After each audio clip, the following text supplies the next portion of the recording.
I'll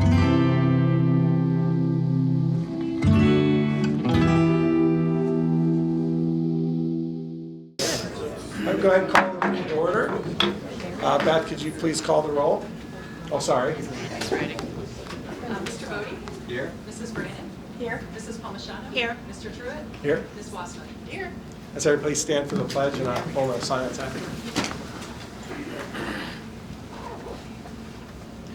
Pledge allegiance To the flag of the United States of America and to the republic for which it stands, one nation, under God, indivisible, with liberty and justice for all.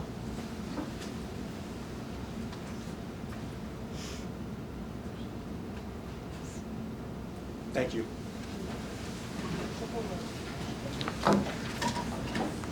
We're going to dive right into recognition and presentation. Mr. Paul.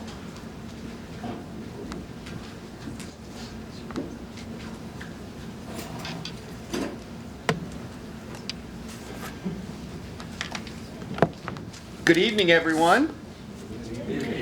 On behalf of Grandview Heights Schools students, staff, and Grandview Heights and Marble Cliff communities, I want to extend a heartfelt thank you to both Melissa Palmashano and Debbie Brannon, for this tonight marks their final board meeting. Both Melissa Palmashano and Debbie Brannon have tremendous courage. They have tremendous leadership, and their service above self to our district, our community, and their dedication to each and every one of our students is to be commended. Today's students, as well as tomorrow's, are fortunate to have had both of you serve as board members with and for Grandview Heights Schools. It has been an honor and a true privilege to serve with both of you. Leadership requires vision and the ability to foster relationships with a broad range of our community members who, I know is news to you, have sometimes varying views on things. It requires unity of purpose, integrity, focus, to stay the course and be a part of something bigger than oneself. Know that when I think of both of you, I am humbled by your service above self.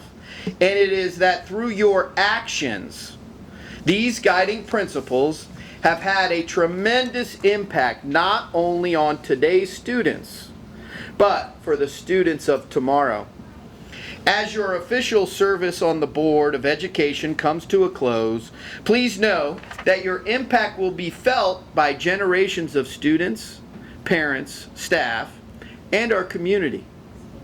Thank you both for your leadership and service above self, such that Grandview Heights Schools is truly a small place to dream big. I'm going to begin with some specific comments about Melissa. And first, I have a resolution honoring Melissa Palmashano, and it goes as follows. Whereas, Melissa Palmashano has served the communities of Grandview Heights and Marble Cliff for 4 years as a faithful member of Grandview Heights Board of Education since taking her oath of office on January 12, 2016. And whereas, she has provided leadership to the board, serving as vice president in 2018 and 2019. And whereas, Melissa has been a practical and loyal friend of education and has given unselfishly of her time and expertise in service to the Board of Education, the administration, staff, and students of the Grandview Heights Schools. And whereas, she has demonstrated her commitment to the successful performance of students by serving as the Ohio School Boards Association liaison. I know you remember that fondly.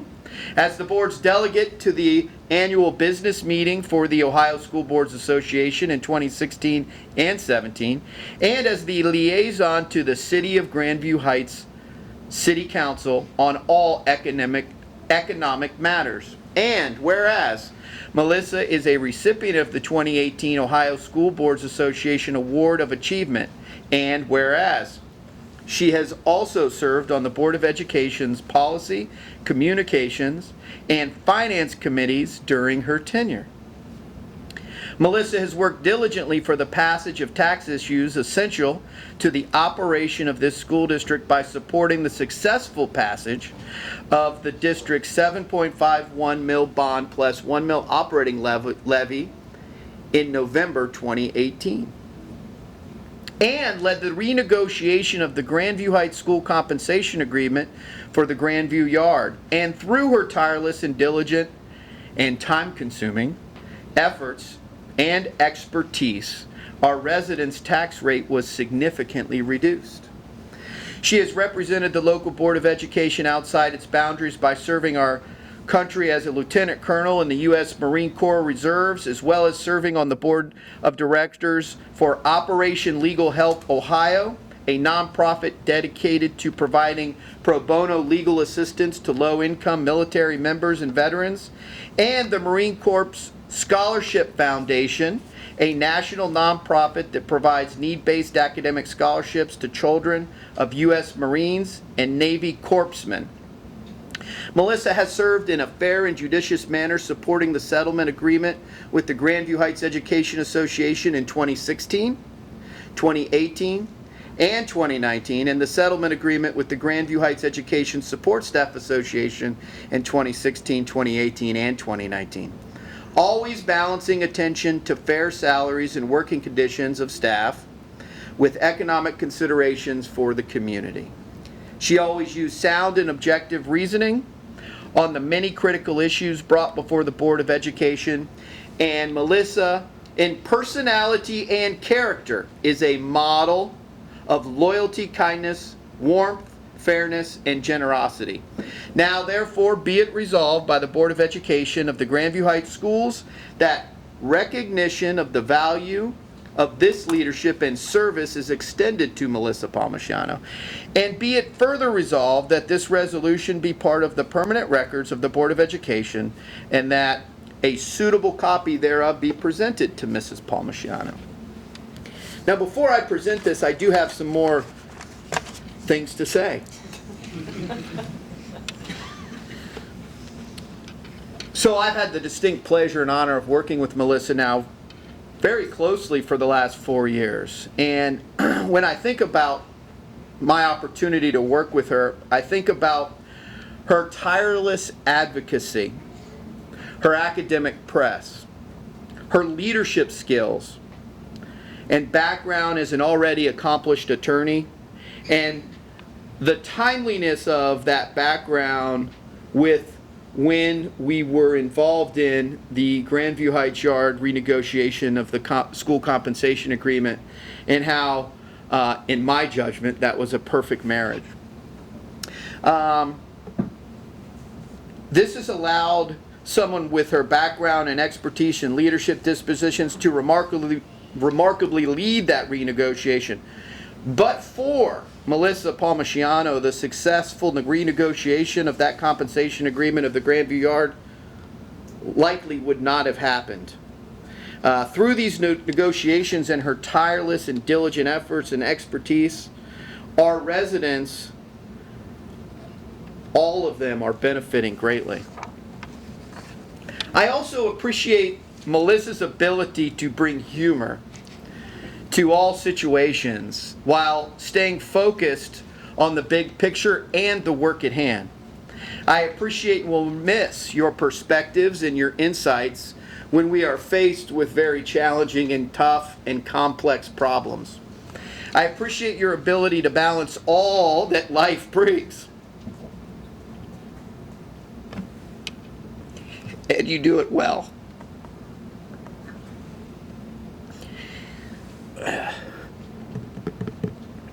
You will be greatly missed. And I am grateful for your service and your friendship and your leadership.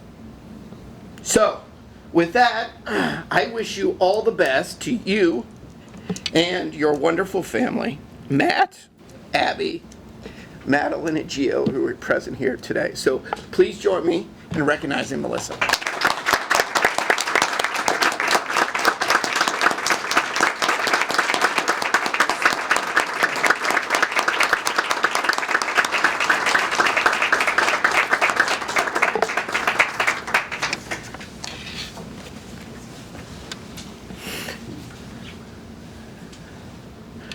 So, I now have some words for Debbie Brannon. And first is a resolution. Debbie Brannon has served the communities of Grandview Heights and Marble Cliff for 8 faithful years as a member of the Grandview Heights Board of Education since taking her oath on January 10th, 2012 and January 12th, 2016. She has provided leadership to the board, serving as vice president in 2014 and president in 2015 and 16. And Debbie has been a practical and loyal friend of education and has given unselfishly of her time in service to the Board of Education, the administration, the staff, and students of the Grandview Heights schools. She has demonstrated her commitment to the successful community support of students and staff by serving as Grandview Heights Marble Cliff Education Foundation Liaison, which I get to sit with you and do, as well as having served as a former foundation treasurer and gala chair. She has been a strong proponent of and has provided personal support for the academic programs of this school district, demonstrated in part by serving as the Board of Education's Teaching and Learning Liaison, as well as serving on the district's Wellness Committee during her tenure. Debbie has represented the local Board of Education outside its boundaries by serving as a board member of Start Talking Grandview since its inception, as well as the Board of Education Liaison. She is a huge advocate of STEM learning, has served as a classroom, PTO, and BAM Parent Association volunteer, and a Math Counts coach. She just was saying before that, I remember doing that when Jesse was talking about it before the meeting.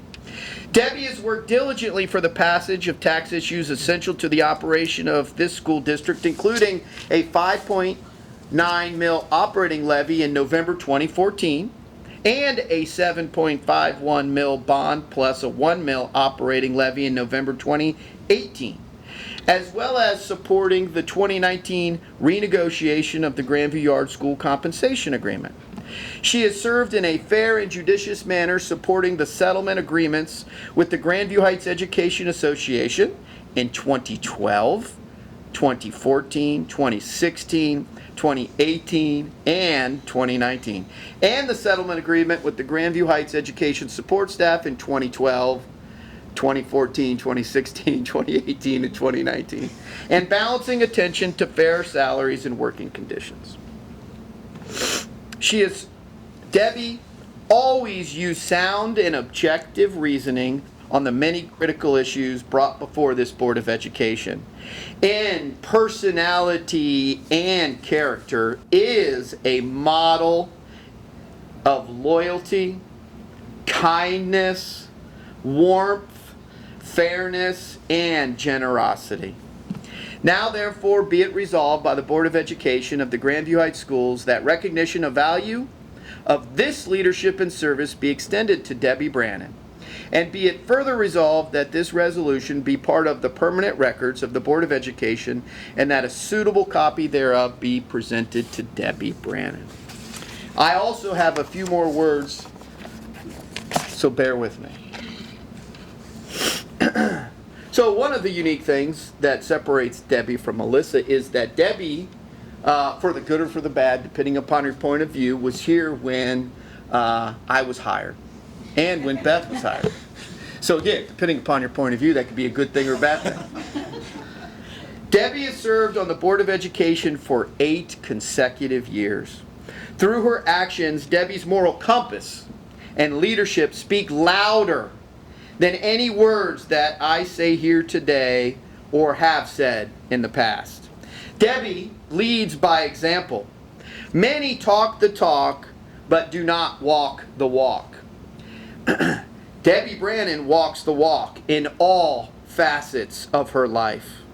She is a role model to anyone who believes in community-based leadership, and her willingness to serve and put others before her own personal interest is nothing less than extraordinary. Debbie is a great mom, a great wife, a sister, a friend, and board member who is always willing to do whatever it takes to make our district better. Debbie's integrity, her grace, and deep and earnest care for others is infectious. Debbie Brannon is one of the most genuinely kind individuals that I have ever met in my life.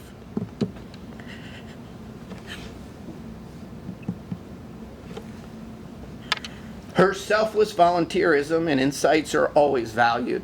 I always appreciate her patience and her humility. I will greatly, greatly miss her positivity, her encouragement, her intellect, and her sense of humor. Debbie, you have left a huge footprint on this district that will last for decades to come. I thank you for your service. And in closing, I wish you and your wonderful husband, Mike, and your sons, Ben and Zach, and daughter, Laura, all the best. So please join me in giving Debbie Brannon.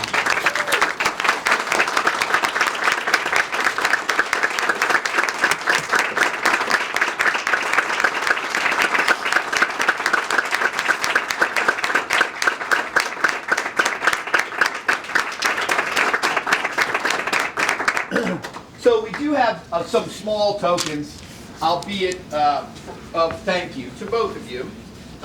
So we've got these, I think, really nice desks of Melissa. This one is for you. And Debbie, this one is for you. And let's see, Debbie, here is the copy of the resolution that I read. And Melissa, there is that for you. And I also do know that there are others that want to say more. So I appreciate and thank you all for you listening to me. So at this time, I'm going to turn it over. I think Jesse wants to say a few words. I do. I'll be a little less polished than Mr. Culp, but I'll make a few comments, and then obviously we'll go into public participation, and we can just sort of flow and make comments as we go through. Melissa and Debbie both. I could say all the same things Andy said, but I really want to take an opportunity to thank both of you for putting up with me in so many different ways. I was Debbie's vice president for a while, and I'm sure I was challenging at times to work with. And Melissa would have nothing but great things to say about working with me the last couple of years, I'm sure. So Melissa in particular, I sometimes think I don't have a sister, and just brothers, and I feel like if I had a sister, it might be a little bit like you.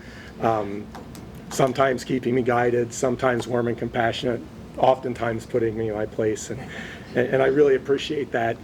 The one thing I did want to say about Melissa, she's really leaving a legacy with that comp agreement, and that's an amazing thing, but she has a bigger legacy in what she's done for kids in this district.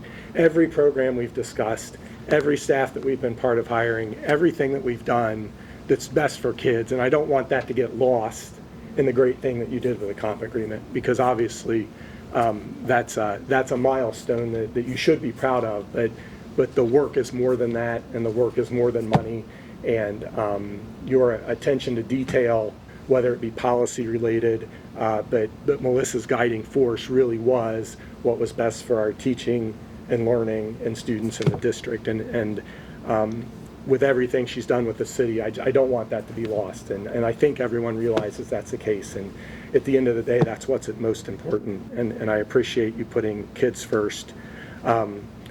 Leadership is what happens after you leave, and the relationships you've built with the city will continue, even with different people in city leadership.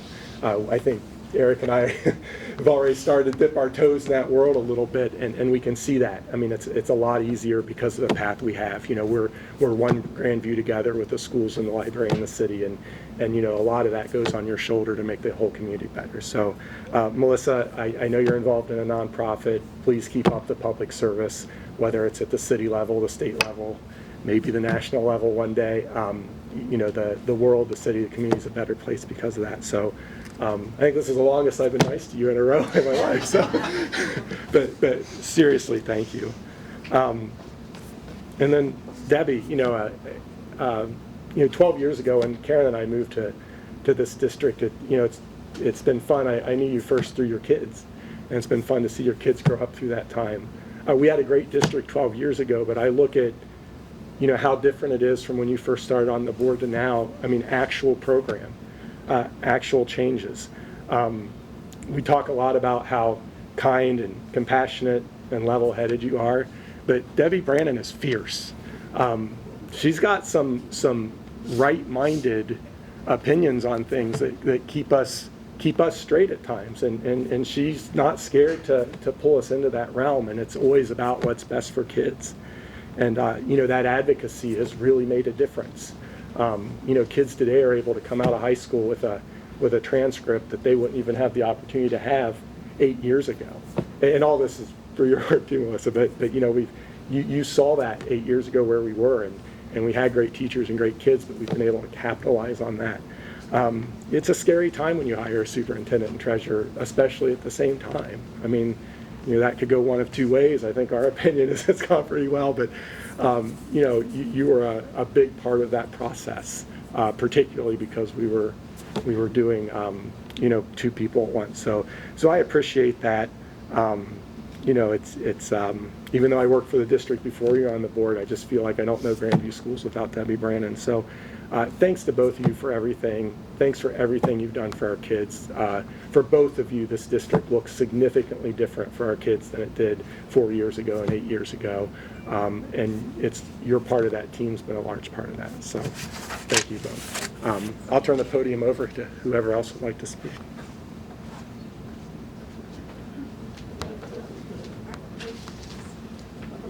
Well, I forgot to say I'm Jesse True at 1147 Grandview. I hope I was under 5 minutes. I was just going to ask you if the 5-minute rule was in effect because I've got a lot to say. We'll give it to you. I'm Dot Kyle. I'm 1419 Mulford Road. For many years, I've attended school board meetings, and that's given me a sometimes literal front row seat to the workings of our school board. As members have come and gone, I have developed a pragmatic understanding of the really important qualities of a successful school board member. Tonight is the last meeting for two of the best I've seen, and I want to personally recognize their service to the school district and to the community at large. Debbie Brannon's contributions to the school board can be characterized best by her capacity to listen. In serving on numerous committees, she has been an effective liaison between the schools and other groups. When community members come to meetings, she meets them with encouragement, genuine interest, and a trademark smile. Debbie cares deeply about our community, and it shows. The other standout quality Debbie brings is simply showing up. From brain blasts to concerts to fundraising events, it's pretty rare to not see Debbie in attendance, even though she no longer has students in the district. There's real value in just being there, and Debbie has proven this time and time again. Thank you, Debbie. Melissa Palmisano has elevated the level of discourse on the school board. She never shies away from asking hard questions and has encouraged discussion and diversity of opinion on the board.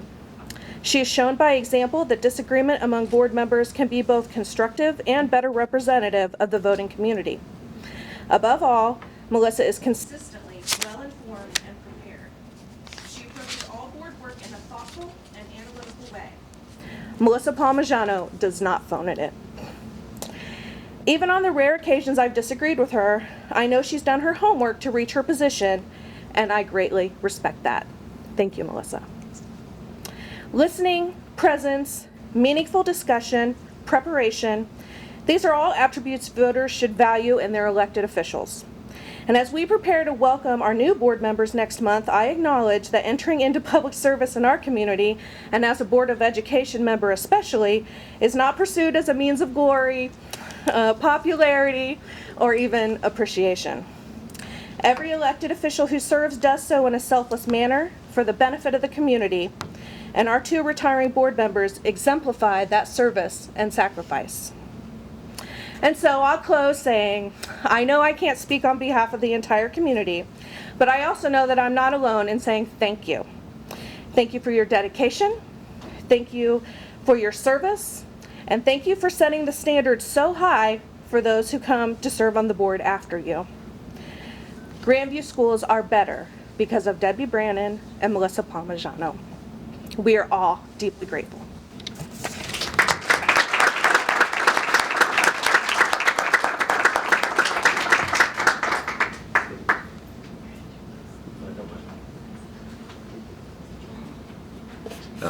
Matthew Palmisciano, 1376 Wyandotte.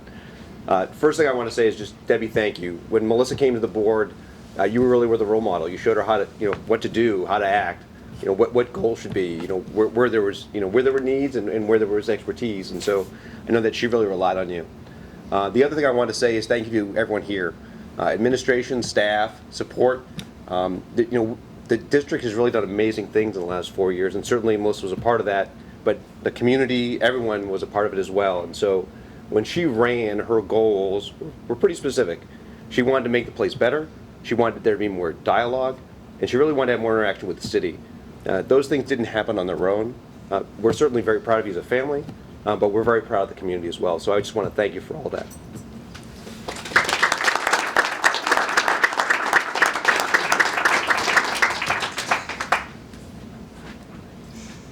Mike Brannon, 987 Grandview Avenue. Andy told me I might have the opportunity to say something right as I was walking in, so I have not deeply prepared for this, and I probably should have.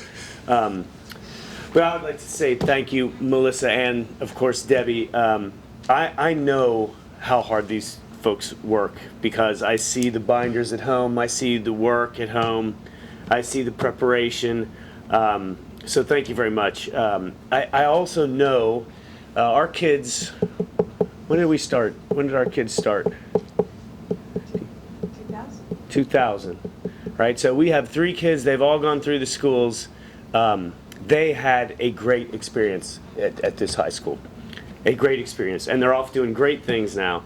And I know that even from Ben's time, who's our oldest, to Laura, our youngest, it was better in that span. And I know for a fact now, the number of AP credits and the special STEM learning that we have, the programs get better and better.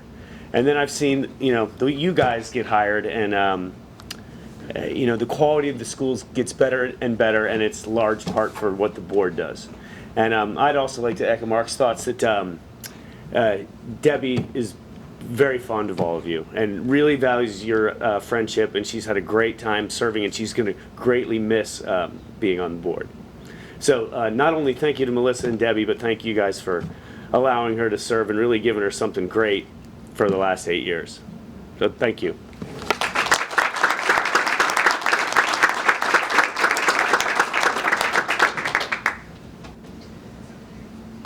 I just wanted to say that as Molly and I come on 2 years ago, new board members, and really not knowing a lot about what to expect, kind of vaguely aware of people and knew your names, but have gotten to know you so much better, and felt it's been such a positive experience. I felt that we really, as a 5-member team, complement each other, work really well together.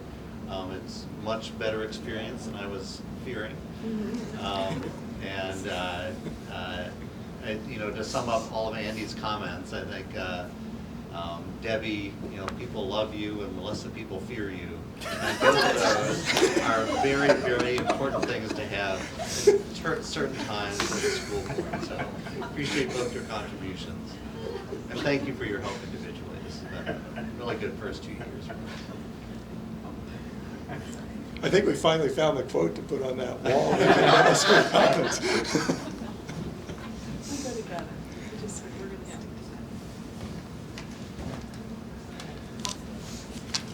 Katie Clifford has something to say. 1134 Broadview Avenue, Katie Clifford. I promise I'll be super fast, but I will tell you there is a life after the board.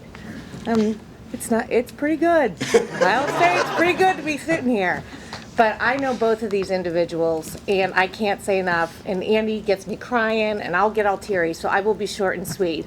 Debbie and I served together, and it was a whirlwind. It was a lot going on, and you were fabulous. You were rock. You were steady. You were always someone to count on, always somebody that I trusted your opinion, and it was invaluable. And so when I left, I knew it was in excellent hands. You brought on some fabulous staff. So all our hard work paid off. And then Melissa ran, and I can't imagine, Melissa, if you and I were on this together because we may make everybody scared. I think your ability and to be prepared, to question, which you know I love, only rises the level of what the board engages in. Whether it's policy, whether it's new programming, whether it's things with the city, levies and all that, we just all appreciate your hard work. And just know that there's always the next levy you can chair when you're all finished. So thank you both very much. We all appreciate it.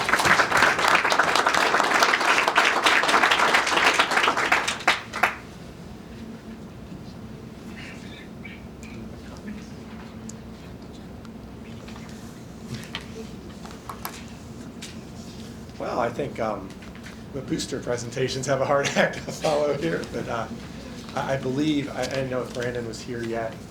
Oh, I didn't see you come in. Do you want to go ahead and begin as we go through the presentations from our 4 booster groups this evening? Yeah. And obviously, for those of you that are here, you're welcome to stay for the entire meeting, but certainly don't feel bad if you don't want to.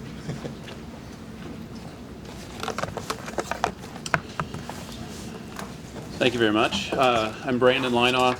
This is my first time addressing school board, so I guess 1299 Avondale Avenue. I live there with my wife Sarah and our 13-year-old Taryn. I regret to inform you that the 8th graders just lost to Jones by 5. So there's probably some classmates of yours, Andy, that are pretty happy over there. It was a very physical matchup. There were a lot of fouls, a lot of elbows. The girls always seem to get up for Jones. I will be very brief. I want to first thank the board for having the Fast Pitch Club present here very briefly. So a little bit of background as I walk you through what we've got in the packet.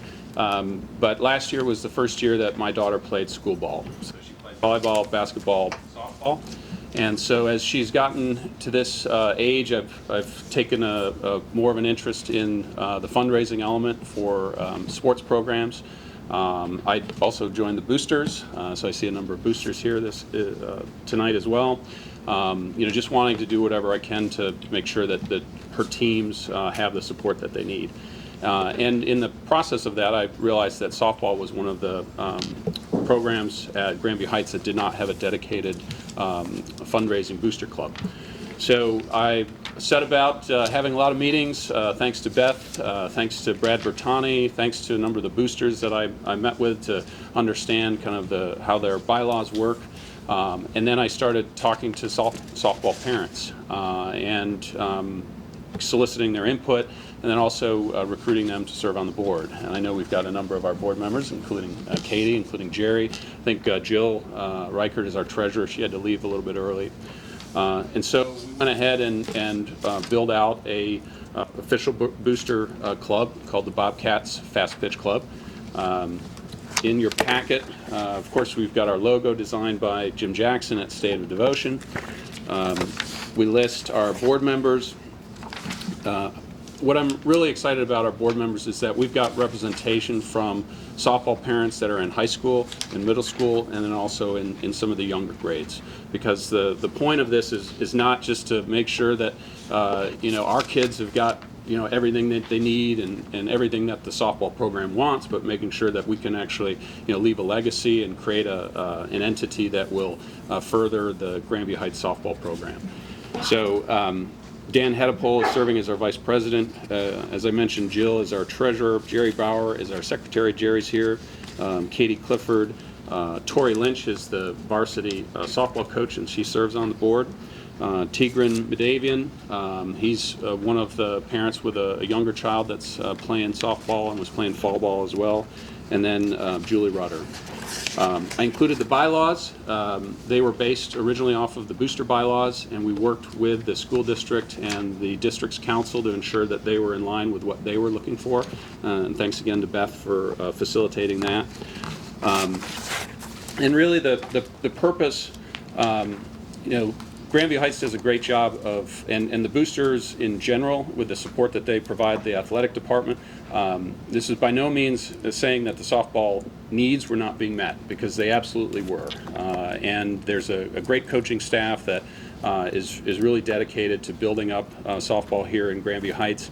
But I think our interest is making sure that some of the wants are covered as well. And as a softball parent of a kid that plays travel ball, and to see the level of competition, in the summer when you're playing these teams that focus, all those girls focus almost entirely on softball.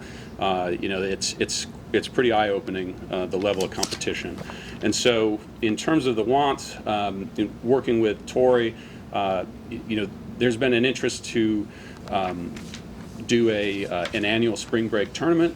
I think there's probably going to be some needs for some professional training, individual skill training that we're going to be able to assist in, whether it be hitting or pitching or the technology that's available now. I mean, my kid's got a sensor that she attaches to her bat and gives you bat speed, bat power. It's really incredible how specialized it's gotten. And so that's kind of the fundraising element. But in addition to that, there's also the promotion of the sport here locally. We've got some great traditions. Every year we've got excellent basketball teams. We've got excellent soccer teams. I think the hope of the parents that are involved is that every spring, we start having excellent softball teams. And there's a big group of girls coming up in the younger grades and in middle school, and there's a really committed group of girls in the high school. And so, helping to promote that through social media. We'll have a Facebook page that we'll share around on a variety of the Facebook pages here in Grandview Heights to try to just elevate the sport and get girls starting really early, excited about wanting to play softball. So taking advantage of utilizing some of the high school kids and the middle school kids to reach down and partner up with some of the younger kids so they can see how what a great sport it is. So. That really is kind of the elevator spiel, the lengthy elevator spiel, if you will. But I'm happy to answer any questions. And like I said, we've got a couple other the board members that have stepped up to serve as well. So happy to answer any questions you might have. Brandon, thank you for your presentation and for putting together such a good booster organization as part of your team. Or do you have any questions or comments? I don't see the sheet. Just fundraising plans, I think, was on it. Do you have any? We literally just we just opened up our bank account 30 days ago. And so the fundraising plan, I was going to include, I did a concept memo originally just to share around to help folks understand what we were trying to do. The fundraising plan is something that we're still working in conjunction with Tori because she needs to give us the sense of what the needs are, what's going to be covered with their school, their sport account that they have, and so that's a long way of saying is that we don't have quite a fundraising plan. I will say though, we have filed with the Secretary of State, the Ohio Attorney General. We have our IRS EIN number. We have yet to file for our 501c3 status. There's a $600 cost to that.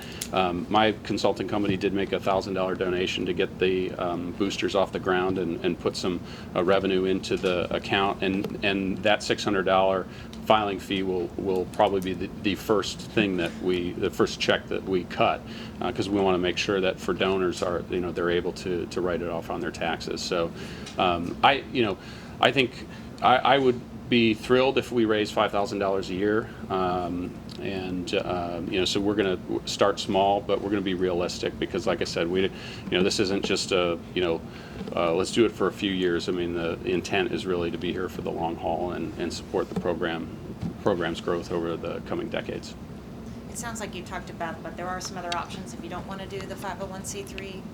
If she were to set up a special cost center, you may want to have control of it, but having done 501c3 myself, it's pretty time consuming, and especially if you need to pay somebody to help you do it. Yeah, so yeah. Blow through that $1,000. I in my business, I employ a lot of attorneys, And so I'm going to ask for some pro bono work in exchange for the work that I send them. So, but yeah, no, I appreciate that. And Beth did, kind of advise there's a number of different routes. But then in talking to some of potential donors, I mean, that was always one of the first questions that usually comes up. And I figure if it's something that we can check off and be able to answer in the affirmative, it's something that we'll do.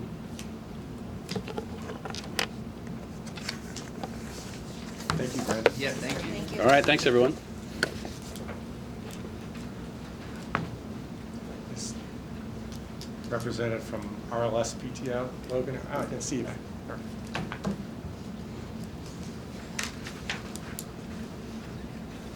I'm Audrey Overmeyer, 1015 West 2nd Avenue. I am co-treasurer for Stevenson. Our other treasurer is Stephanie Thomas. President is Logan Fisher. Vice president is Chrissy Hackney. And our secretary is Sandra Benning. I don't know what I'm supposed to say. I was kind of thrown into this. So, anywho, all of our notes for our meetings and everything are on the PTO website. Basically, our fundraising plans, our biggest one is our Move-a-thon. We made over $5,500 with that one. The Holiday Bazaar was next. We didn't make as much as last year, but I think they said that we were a little rushed in our time, and so we didn't get as many people for it. We are starting in February to contact the people for that, and we are going to possibly offer incentives for them to sign up early to get spaces. Our other one, Kids Night Out, always, we have 4 of those this year. We also did a Granddad's Pizza fundraiser, which was really popular. We're planning on doing another one in the spring, and we have Fun Fair coming up. As for planned expenditures, we are looking into get a new basketball hoop for the Stevenson gym, a new curtain for the stage, and we already purchased a popcorn machine, which we are using at like our fun fairs and other fundraisers, and just for the teachers to use for classroom. And a filing cabinet, and last but not least, some more STEM supplies and materials for the classrooms. So that's it. Any questions or comments from the board? Yeah, so thanks. I know it's a long-standing organization, and a lot of good that comes out of it. Just from a dollar standpoint, could you share with all the activities approximately how much you bring in and spend each year, and do you have a sense of the cash balance that you carry over year to year? I don't. I'm sorry. I have the list of all the stuff that I can give you guys. But, yeah, sorry. I'm sure Beth will follow up on that. Okay. Okay. Okay. Good. Thank you so Thank you much. for your Thank service. you. Bobcat Boosters.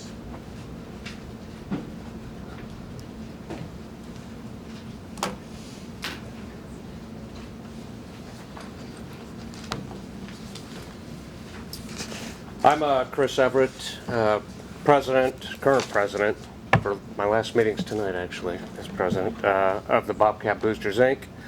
I have Chris Chiggers, who's our current treasurer, and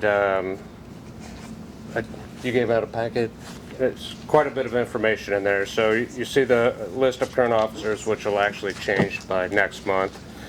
You'll see the first vice president, second vice president move up to the next level, and our second vice president next year will be Bob Rutter. So it'll be all the same people with the addition of Mr. Rutter. I think most of you probably know him. I think everyone in town does. You'll see we've got our bylaws attached. I think it's about 8 pages. It's pretty comprehensive. I will read our purpose: to support and promote the athletics, scholastic, extracurricular, and recreational programs, and various related activities of the youth attending Grandview Heights Public Schools, as well as to cooperate with and assist at all times the public school and municipal authorities and other parties in the best interests of the youth attending Grandview Heights Public Schools. I think you'll see in here we have pretty detailed information regarding our membership, the offices, our duties, when we hold meetings, our fiduciary duties. So, you know, if there's any specific questions, we could certainly answer them now or at a later time, but it's a lot of reading there. To go over our financial information, I'm going to turn it over to Chris. Thank you, Chris. Thank you, members of the board.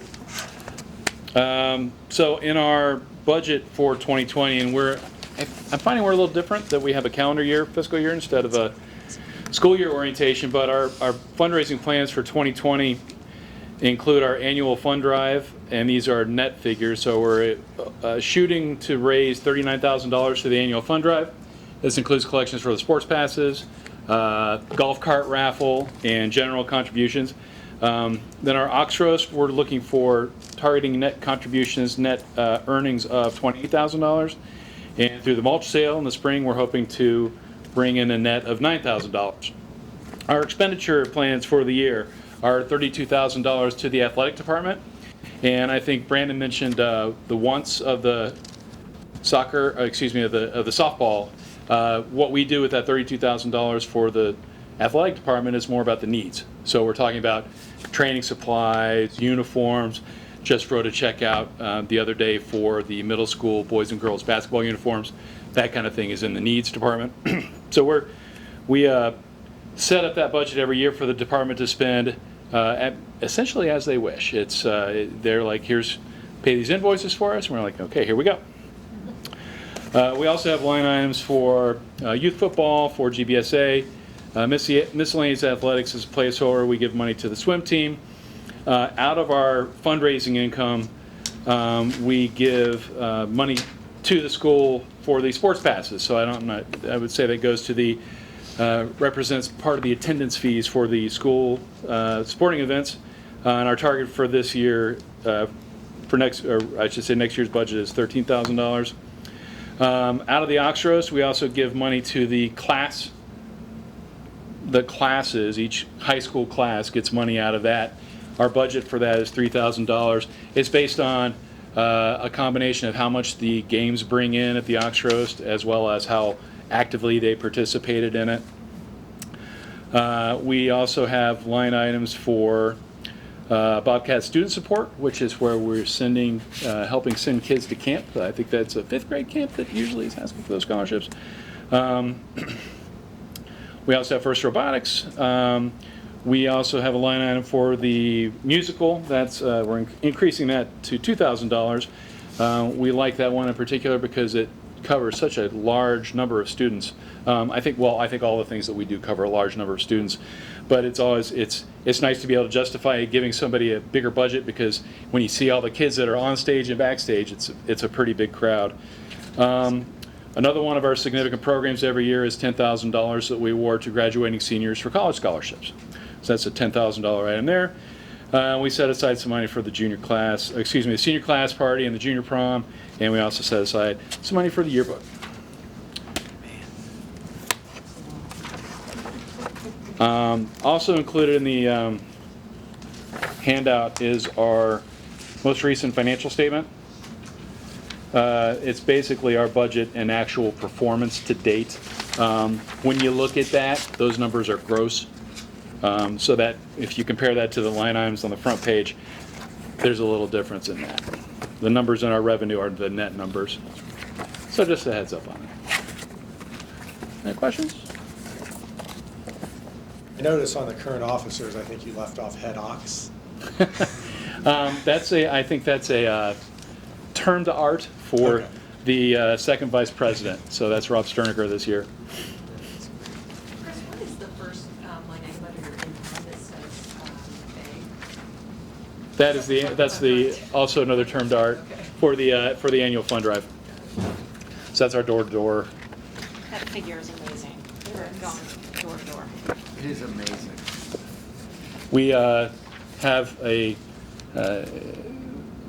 luxury of a great community that reaches for their checkbook when we come around, so it's always nice. Anyone who doesn't have a copy out there, the fundraising plans for 2020, annual fund drive, $39,000.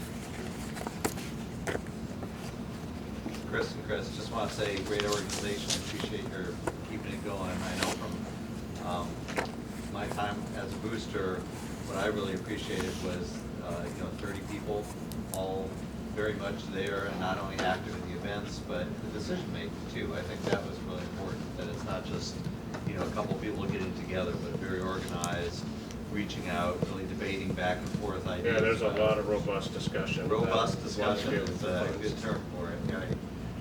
And some real opinions. We had some good discussions that not just on the athletic side, but really making an effort to serve all the community. So appreciate the effort. Great organization. Great. Thank you. Thank you. Gentlemen. And for all three, we do really appreciate it. I mean, our boosters do so much for us, and so to ask them to take yet another evening and come present to us, this is an important part of the whole entire process, but we appreciate that time and realize it's probably not the funnest part of what you're doing, so thanks to all three groups.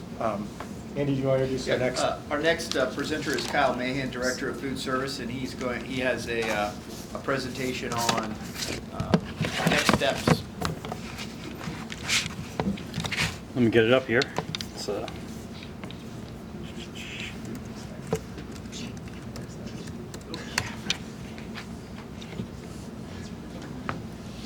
Will it automatically pick up? I connected earlier. All right. Just getting the technical assistance here. I'm not HDMI. Here it was. Well, while they're working on this, a few months back, Andy asked me to kind of start benchmarking and figuring out what we need to do to kind of move our food service program to the next level. We want to kind of give it a little bit more in line with the district's wellness policies and try to introduce a few more options and some different things. One of the things that we talked about was, as an example, is taking a look at Bexley Schools program, and here we go. So we started out talking about Bexley, and we actually, a group of us went over to Bexley and took a look at their operation. I actually went over 2 days because one day I went over there and actually worked in the kitchen.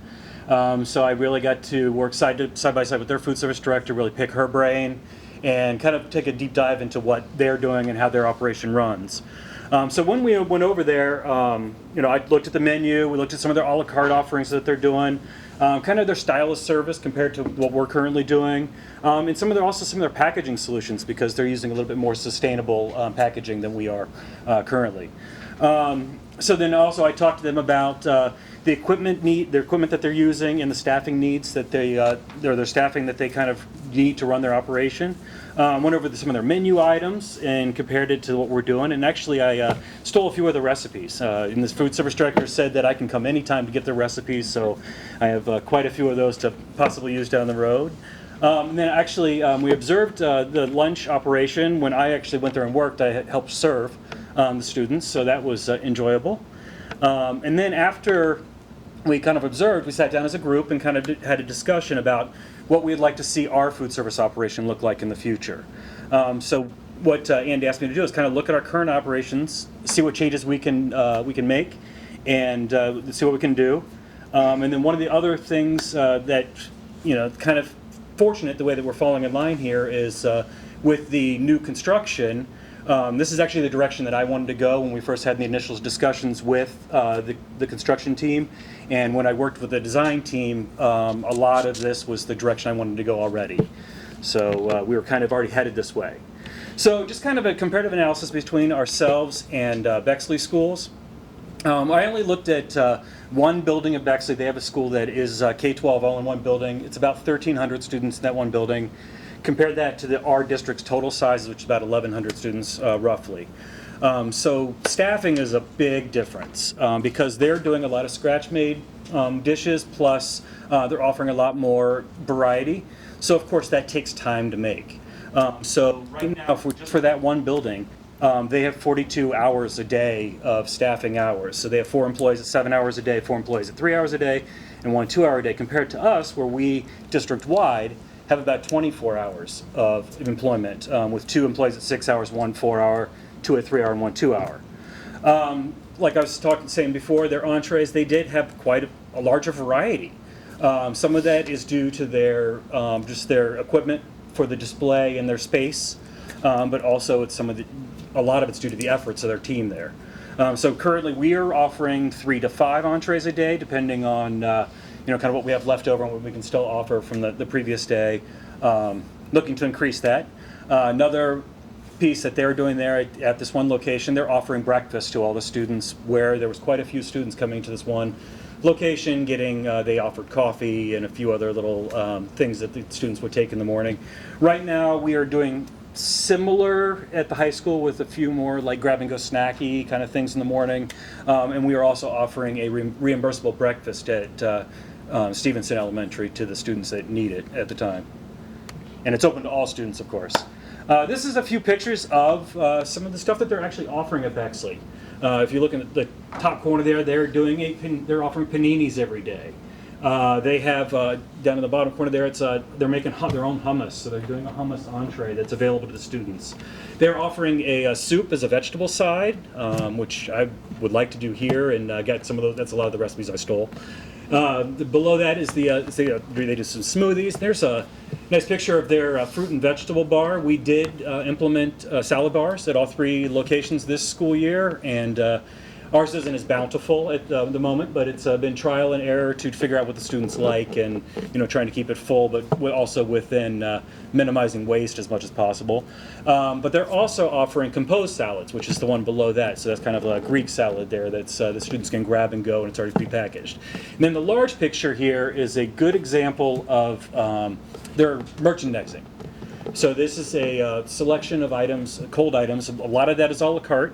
That is offered to the students in what's called an air screen cooler. So think of like where you would get your meat at the grocery store, where it's use of airflow to keep the stuff cold instead of being encased in a cooler. So it's better merchandising, and because honestly, who doesn't eat with their eyes before they eat with their stomach? So if it looks good, it tastes, people want to grab it. So when we start looking at the cost impact for improvement, it really falls into 3 buckets. You got your equipment, you got your labor, and then you got your perishables, so anything from chemicals to food to paper goods. So kind of the 3 buckets you look at for cost there. So this is just kind of rough estimates of the cost of the equipment that it would take to bring us up to being able to do some of the same things they're doing there.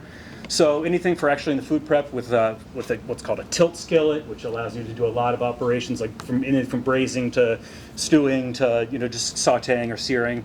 Steam jacketed kettle, which is like one of those big kettles that you cook soup in. It can tilt and stuff. An Impinger pizza oven, which is basically a conveyor belt oven to be able to toast sandwiches or cook our own pizzas. A Turbo Chef countertop oven, which is similar to like if you think of Subway and what they toast their sandwiches in, something along those lines. Then you look at the merchandising piece and the air screened cooler, similar to like the picture I just showed you. It's right there. Some heated shelves so we can actually merchandise pizza, so it can be a grab and go pizza selection, and what are called sandwich slides, which we can have pre-wrapped sandwiches or sandwiches in food trays, and French fries for the students can be more of a grab and go service. Fortunately, all of this was already in the plans for the bond levy, so this is money that would not be spent, and it's already in the works and it's already planned for. So this was stuff that we already kind of thought about before, as we're looking at the new construction. Nice surprise. Yeah, worked out really well. Yes.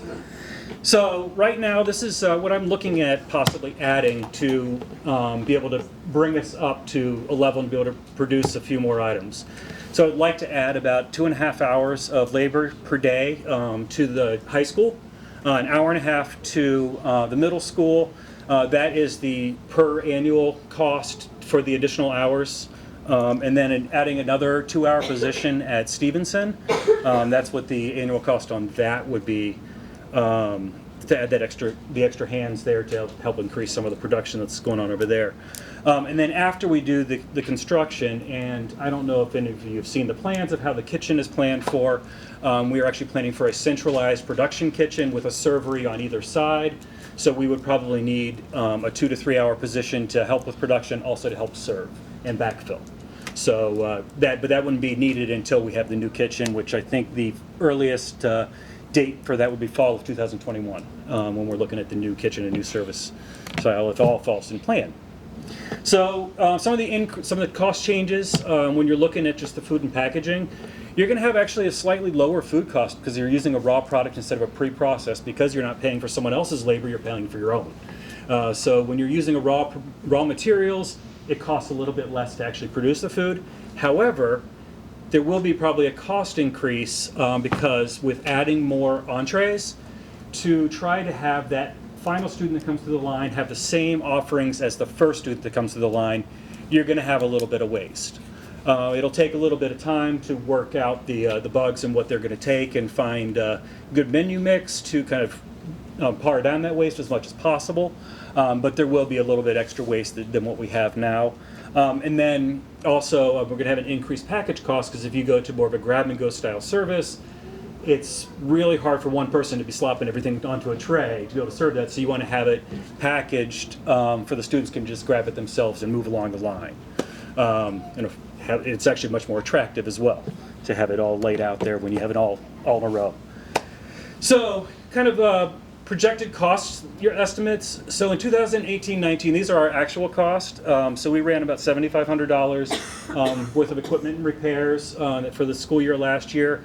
Our labor was around $198,500, and our food supplies was almost $100,000 for last school year. So if we would move forward and make a change this school year to the adjusted labor and making a slight adjustment to food costs for the rest of this school year. This is what our projected cost would be for this school year, so a slight increase in labor and also in food supplies, but our equipment cost would be basically the same as last year, and that's basically on repairs and other items that happen along there. So your prorated labor amount, if we would do that now, is for half a year. Correct. So then you would anticipate the following year. Correct. So then the following year, you see a slight larger increase. And then same with the food supplies, because as you introduce more items, it'd be a slight increase in cost, mostly in paper goods. So that's where you see that increase. And then you see a big jump in the labor, of course, in the 21-22 year and also in food and supplies, because that would be the opening of the new kitchen.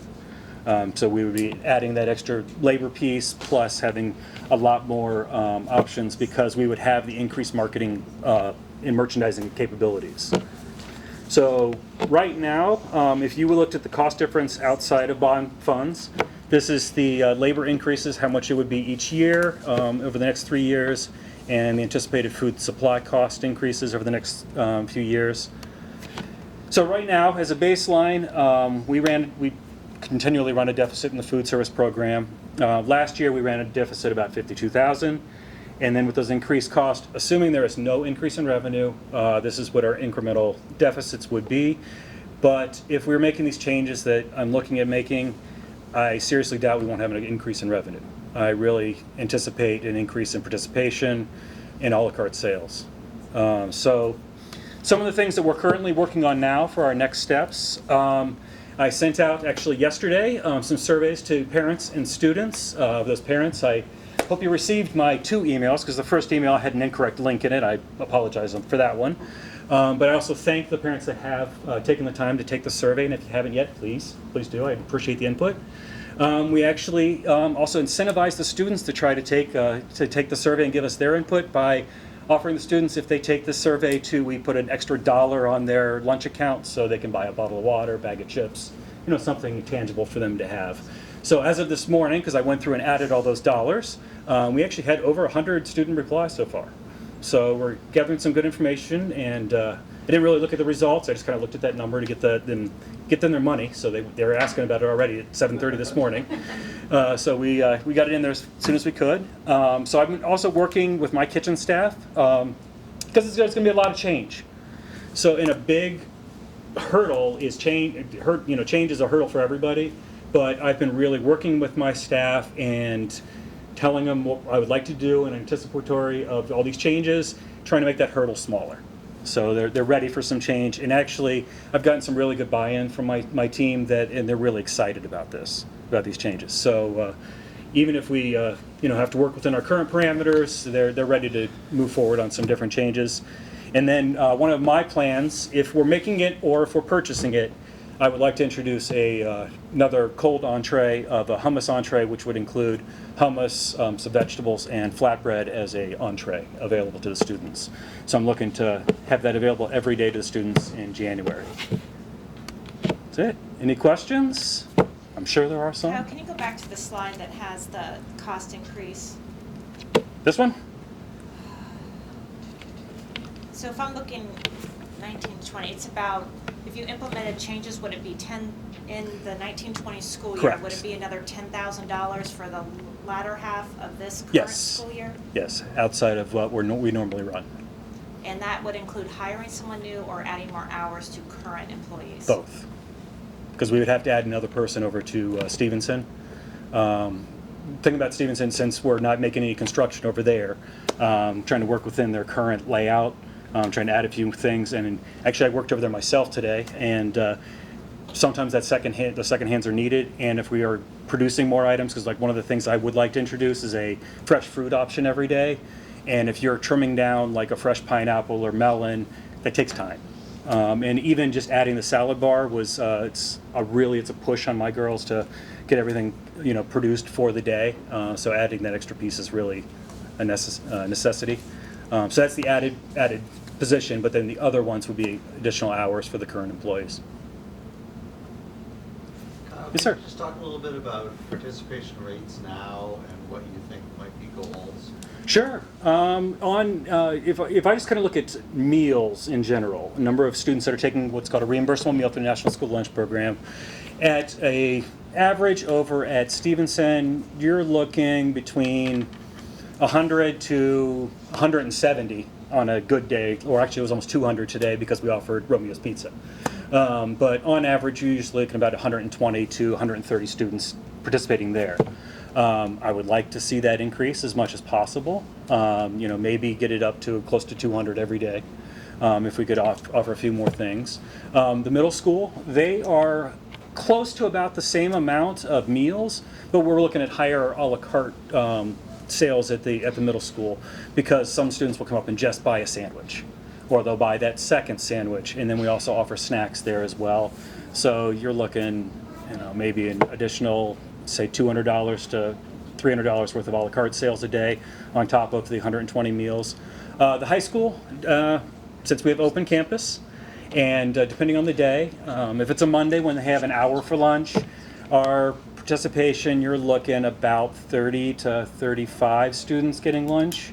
Of course, we have a la carte sales throughout the day, so you're looking between $500 to $700 with a la carte sales on any given day. But on a regular lunch day, you're looking probably about 75 students getting a lunch, and then with that a la carte sales.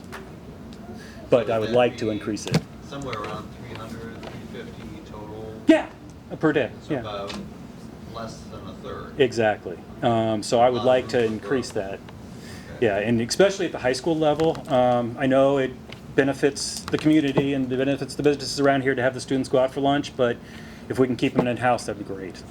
I'd love to keep them here. Do you know how that compares to Bexley and other schools? Bexley, actually, I think they are around 45 to 50% participation, and they also have open lunch, but a lot of students do stay there. Now, I do think importantly, if I may, one of the things that we learned when we visited Bexley was that through this change that they went through over the course of, say, the last 6 years, 7 years, their participation rates increased more began to take advantage of it, including staff. And so it would be our hope that we would see the same thing here. Yeah, they actually went from running deficits similar to what we run to actually running in the black about $10,000 to the positive. So they were able to increase their revenue enough so they were self-sustaining, which I hope we can get there as well. So a couple of thoughts. I mean, I think as a board member and as a community member, we've heard a lot about food service through the years before your time and now that you're here. And one of the comments, and I think one of the board meetings actually about, if we have one of the best academic programs, best this programs, why don't we treat food service in that same realm? And that really, stuck with me, Kyle, and I appreciate the information and had you not provided the budget numbers, I think that would have been the first question from the board. But I also know when we look at academic program and those sorts of things, it's what's our vision of where do we want to be, and then can we pragmatically figure out a way to fund that? And I guess and this may not be, I'm one of 5 board members. We have 2 new going on, so this may be a bigger conversation. So I don't want to over put you on the spot tonight, but I think it's an important question. Before we start saying cost 10,000, it costs, like, what's the vision? Like, what's this thing? What do we want this to look like specifically? Sure. And I'm glad that we found Bexley as a model, and I think it's excellent. We went over there. Quite frankly, Bexley's Expand Enhance AP model was a model for this high school for a while that's come to fruition. But not to just. I find if you just find a model and try to plug in and it doesn't work. I think we need to look at lots of models, figure out the vision for Grandview, and figure out how to build that as quickly as possible. And that's where you get into, maybe there's a cost overage initially, and then our hope is that goes down. And so, I mean, I know it's sort of a big question, but I out of this presentation, I'm not sure that I'm getting. What's the vision? Okay. And I appreciate everything that was shared. I think that was important, Yeah. and we'd be asking that if it wasn't. But and if we're not able to get to that now, I think if this is a direction we want to go, I know some board members are interested in together. I think that's the number one question we've got to figure out rather quickly. And how do we do that? And what's the process for that vision to get the support if we're going to make the financial and human resources commitment to do it? Well, I can tell you what my vision is, especially as we move into with the new construction. I would like to see us move from what they consider a straight line cafeteria style service where the kids come in and you get your one entree, you grab your food, your milk, and go, to something that's more of a food court model. So the students would walk into a room and you have different entrees available, so they could be there'd be like a toasted sandwich station, there'd be fresh made pizza, there would be sandwiches such as like chicken patties or cheeseburgers, some of the stuff the students like, plus what would you call a theme station. So that theme station could be something that's a little bit more with a customizable entree. So think of like a Chipotle, where the students come in and they tell the server what they would like, and it's built in front of them, or something that's a little bit more scratch made, like a meatloaf, or a roasted chicken that comes with like a mashed potatoes and gravy and green beans. So that would be a separate item, and if a student doesn't want to wait in line for that, they can grab that other entree and move. So that comes to the merchandising and marketing piece with the additional equipment. So a lot of it is speed of service changes that I'm looking at, with addition to more products that's made in-house. So a little bit more scratch-made items along the lines, also with some more cold entrees, so pre-made deli sandwiches, pre-made salads, like the hummus entree. So if they don't want a hot entree, there's also the cold entrees available. So that's what the additional merchandising pieces would be, looking at that. So that's kind of an idea there. So, I guess maybe this question's for you. I mean, okay, so what do we do? Well, I think the next steps are, this warrants perhaps some more conversations relative to our capital outlay. And, in my way of thinking, what we would do would be approve to post and or hire additional people, as well as potentially purchase, equipment. and move forward. And that those things would require a board vote. And so what I was thinking is after this presentation, we would get the results of the survey, and then typically when we bring on 2 new board members, we have a work session in Right. January-ish, early February, and that this would be one of the agenda items that we would discuss, and then after that, make some more formal decisions. I do think that one of the things that Kyle did talk about, and you kind of were asking about, it was difficult for me to see what the disparity was. I'm talking about me, by the way, but I think this might illustrate for others the gap. So we had some parents bring to life benchmarking Bexley. And when I went there, and I was able to, and I think I speak for the entire group that went, like Jamie went, Rob went, Kyle's been several times, it is appreciably different. And so by vision, here's what I saw in my non-expert food services arena. A lot more healthy choices, a lot more choices. So by choices, I mean paninis, soups, a tray lunch, a lot of grab-and-go items. And by grab-and-go items, what I mean are sandwiches, yogurts, cheese string, homemade salads, grab-and-go, and then you also have a salad bar. And so, and then the drink options are far greater as well. They seem to be more scratch and fresh, and it was full disclosure. I was like, man, this is quite candidly. After I was there for 20 minutes, I walked over to Kyle and was like, this is appreciably better. There is no question, and our students deserve it. Mm-hmm. And so. That isn't written in a vision statement, right. But to see and we don't need to go through. No, but I do think you ask a really great question. I just can't. But what I'm trying to articulate is, I was someone that had to see it myself, and when I did, there's no question that all of us were like, we need to make this change. Now, the other question that I don't know if you asked or not, but I think is a really good one. If there is another school that is doing something equal to Bexley or better, we are open to visiting there as well.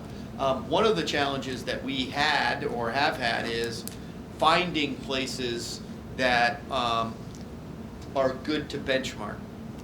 If I may share, and I don't know about their food service program specifically, and not to go on a soapbox, but I was with a group of parents that send their kids to Academy this week who were talking about how great Academy was, and I'm like, I think Grandview's better than everything you're saying.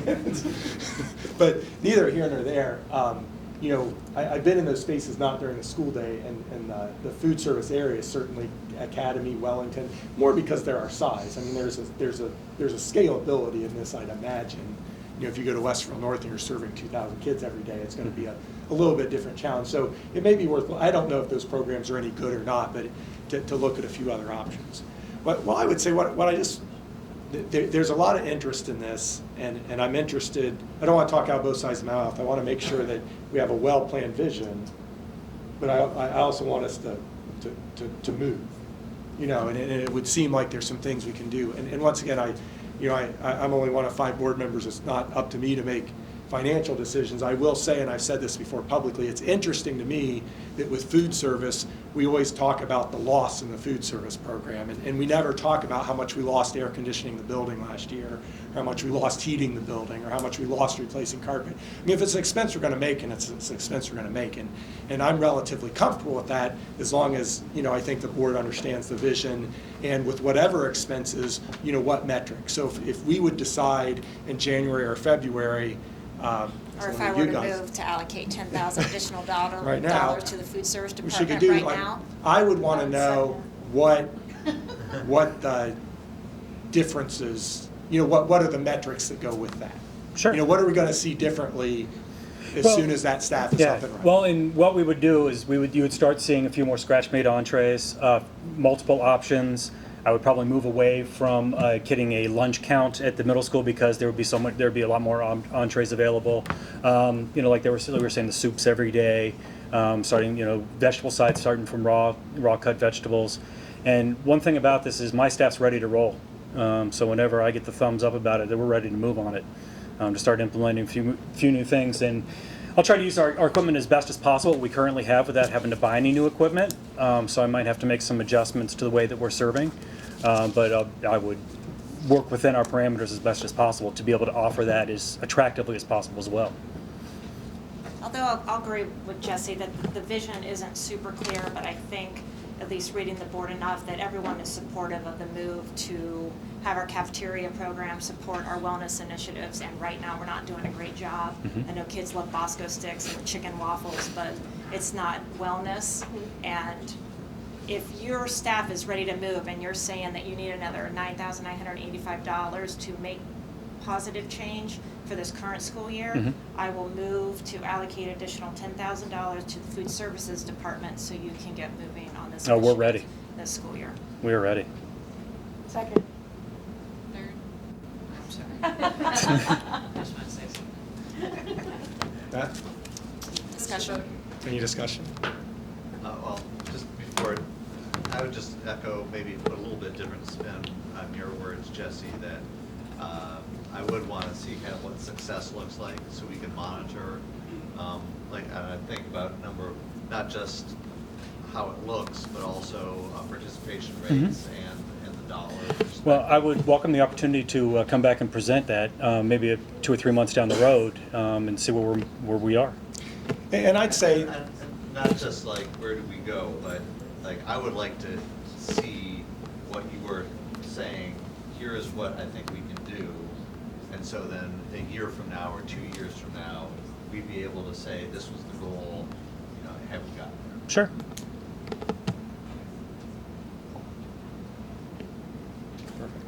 and I'd say when you benchmarks other places, and once again, maybe this doesn't translate to food service, but I think it's okay to go to places that are larger.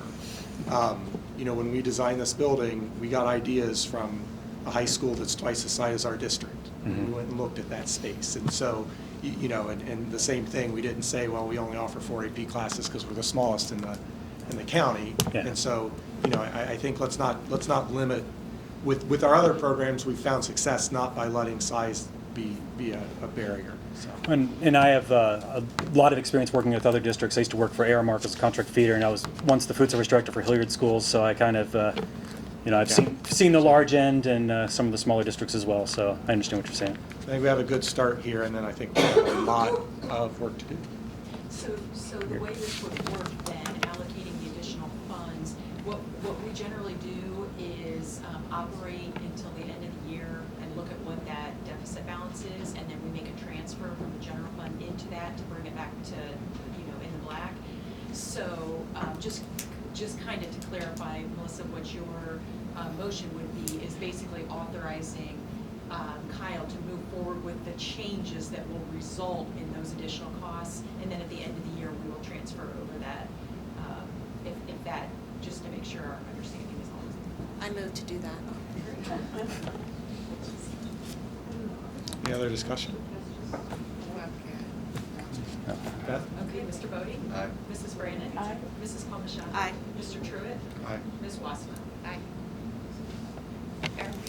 Are we still allowed to ask questions, or does he get to sit down and relax yet? You're You on can ask me all the board, Melissa. questions you can want. ask all the questions you want. Or, Molly, but she's awesome too. yeah. When you said sustainability, since we're moving to a lot of packaging, grab-and-go things, can you talk to us about vision, possibilities? What are we going to do this green? I got a great answer for you. I was like, please say bio. We are actually working with a group that's called Kids Without Compost. Awesome. I am working with them to do a waste audit starting in January, and then hopefully in February we're going to start composting with them. So we're going to work with the students. We have some high school students that are very driven and want to kind of help direct the other students to try to teach them to separate the items that go. And then this company, the Kids That Compost, would actually supply anything that's for the outside, storage of food waste or compostable materials waste. And then they would haul it off to their composting facilities and I think bring compost back. I think that's how it works. But so we're already in the works of it, so I'm looking at more compostable materials. So like I already moved from a styrofoam tray to a molded fiber tray, which is compostable. Moving away from a plastic polyethylene clamshell container to something that's more of a cardboard with like maybe a cellophane see-through thing. We can tear that cellophane off and recycle or not recycle but compost, because unfortunately with recycling, if there's any food waste touching it, can't be recycled. So we're looking more compostable versus recyclable when we look at more solutions. We are actually also started today, we found a supply of metal silverware at the high school. So we are offering students that eat in the cafeteria a metal utensil to use and return it to be washed, which we'd also like to expand out into the middle school once we do have this shared space. So. How does that work with cost? Because sometimes when you do have things that are compostable, biodegradable, There's an additional cost. It is, yes. So I try to find something that's like the trays were about 2 cents more a tray versus the foam. I've looked into compostable utensils, and you're looking like 6 times the cost for the utensils. So that might be out of the range. However, one of the students are working on a grant that might help offset some of the cost for the paper goods, for the additional cost on the paper goods. So we're working on that.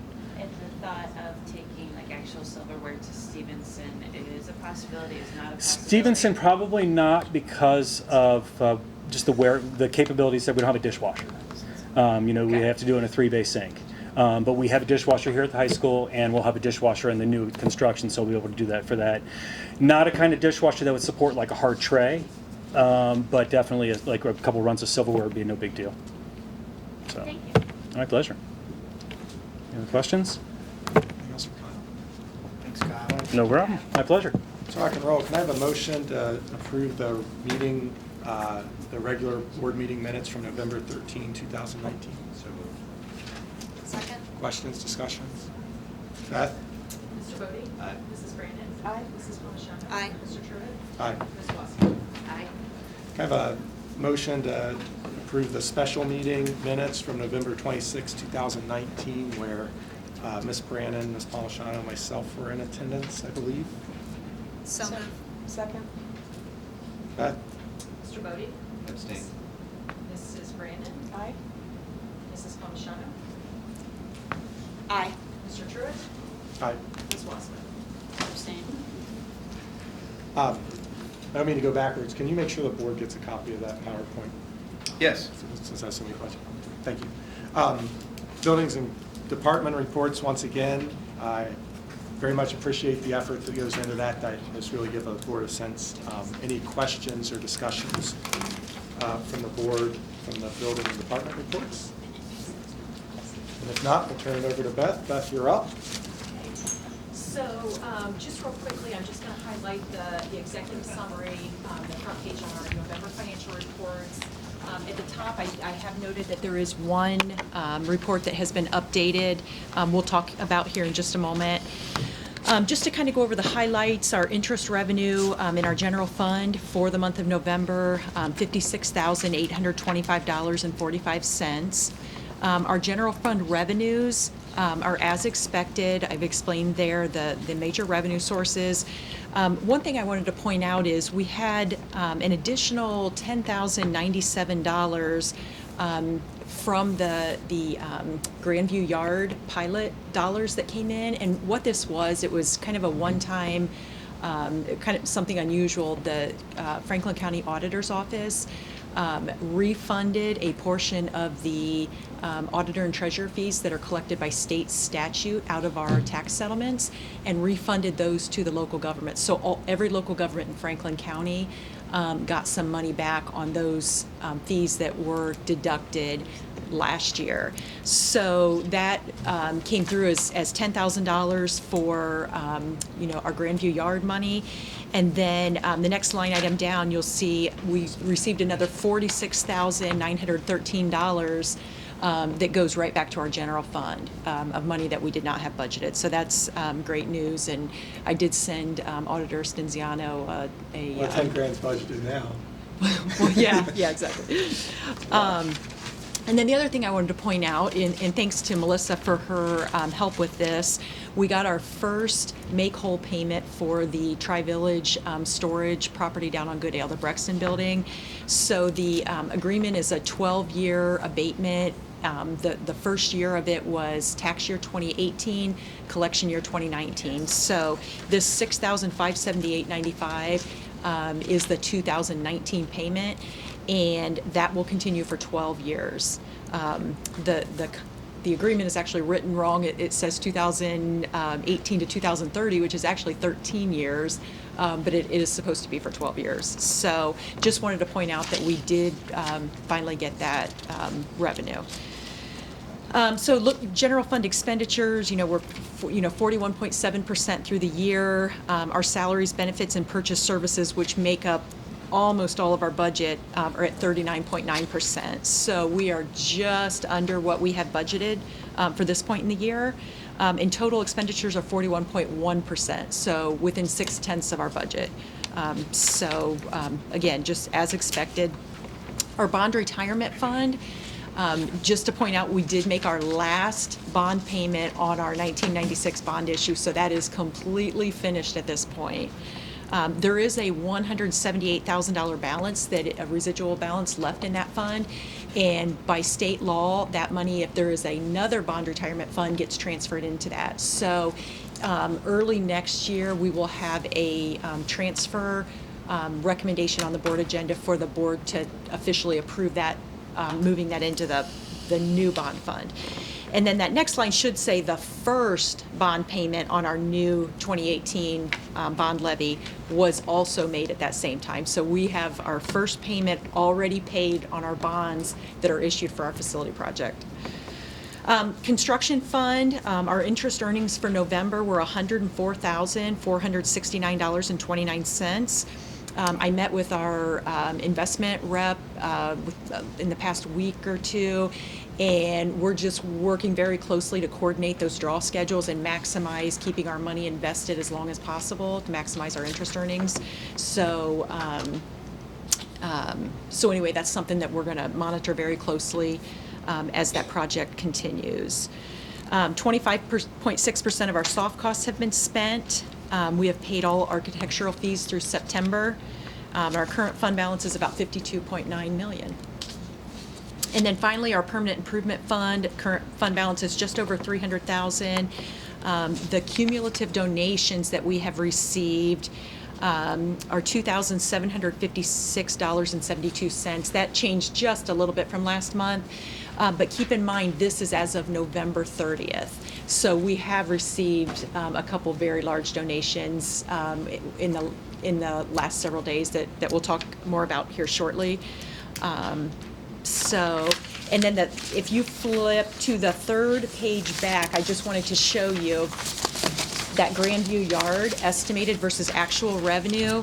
I updated this to reflect that $10,000 in real estate fees that we got refunded. So if you look at the very right column, that excess used to be a $40,000 and change, and it's now $50,944 above what our estimate was this year because of that additional $10,000 that we just received, that refund of those tax fees.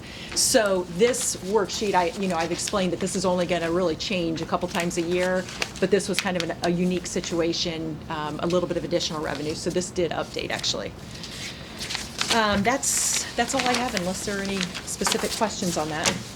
Questions or comments for Beth?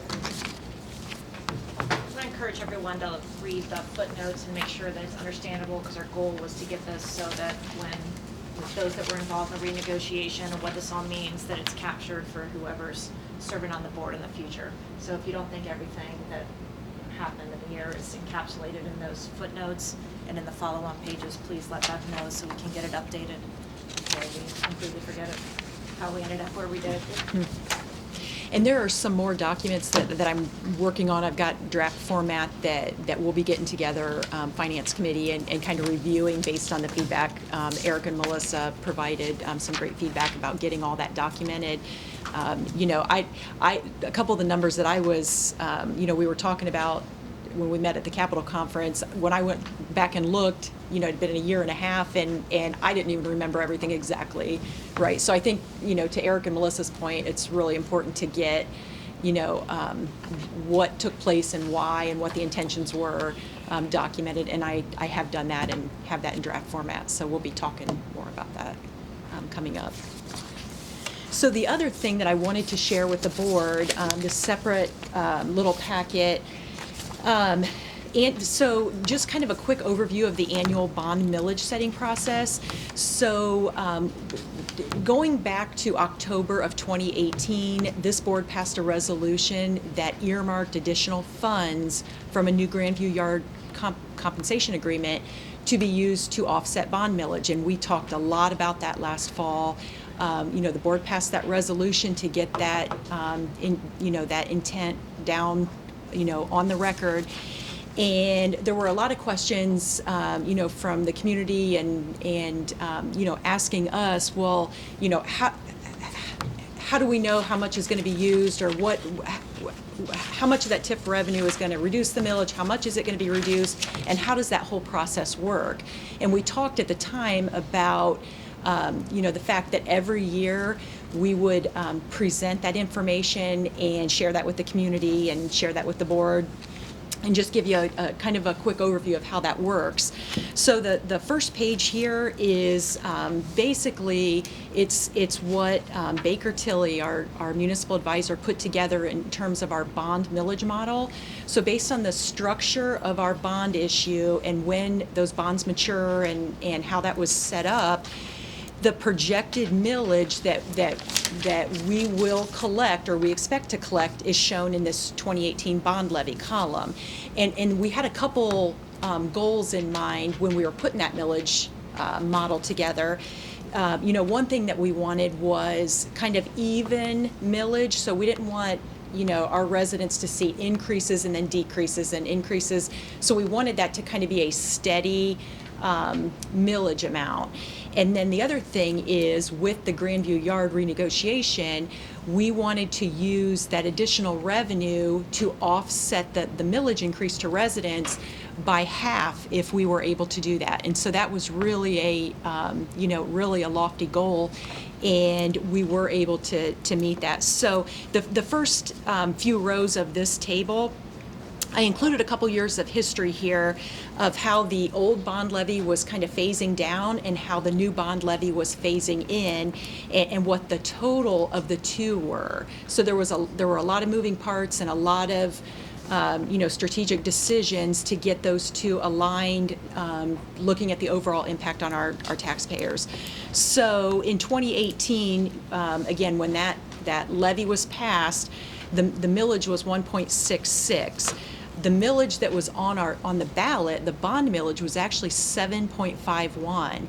And so what we wanted, in conjunction with this 1.66 phasing down, what we wanted to do was limit that increase not to 7.5, but to no more than half of that amount.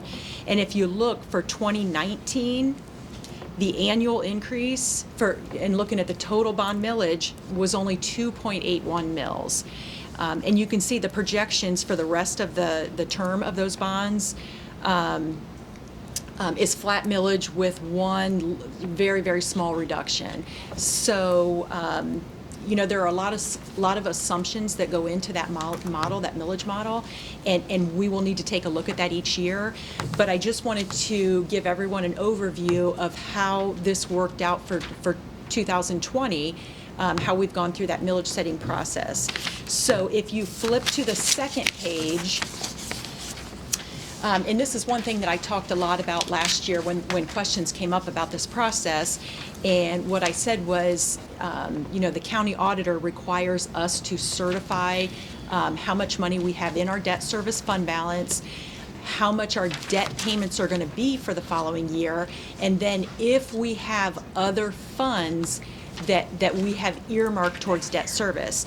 And you can see the line that I highlighted in yellow, that $808,906, that is the amount of Grandview Yard TIF revenue that we're going to be using to make debt payments in 2020. So this is the calculation that shows what we have, that additional source of revenue, what our debt payments are, and then what our projected balance is.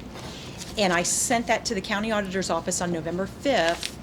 And then the final page is what the county auditor sends back to me that calculates what that millage rate should be based on the information I included.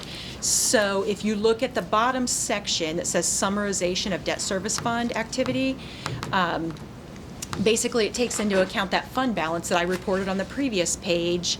And you can see the line that says Grandview Yard TIF got added in, and that came up with an overall millage rate at the bottom, taking into account that extra revenue of 4.45. So that was exactly what we had projected in our millage models. So that's just kind of a quick overview of how that worked, and it worked out perfectly for 2020. So I have made some notes here about this annual process.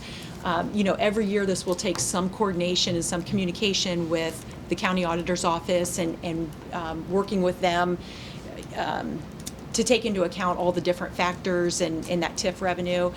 But that is essentially how we report that and how it then reduces millage. So that 4.45 is what will be charged to our residents next year, and that is 0.02 of a mil less than what it was in this year, 2019. So essentially, it's exactly the same as what residents paid in 2019. When you put that in perspective, that our PI levy years ago was 2 mils. Right. To sort of Band-Aid us along, and we increased 2.8 to not spend that money backwards. And then stayed flat after the 2.8.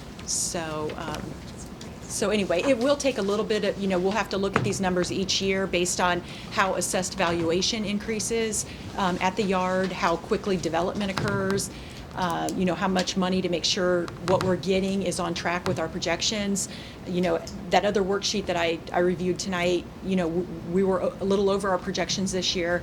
But again, that'll be an annual process that we will have to evaluate every year. And, this is the plan, but it's very possible that there could be tweaks to that too. So anyway, that's kind of the overview, and what my plan is would be to present this information each year in either November or December once we, depending on when the auditor's office initiates this process.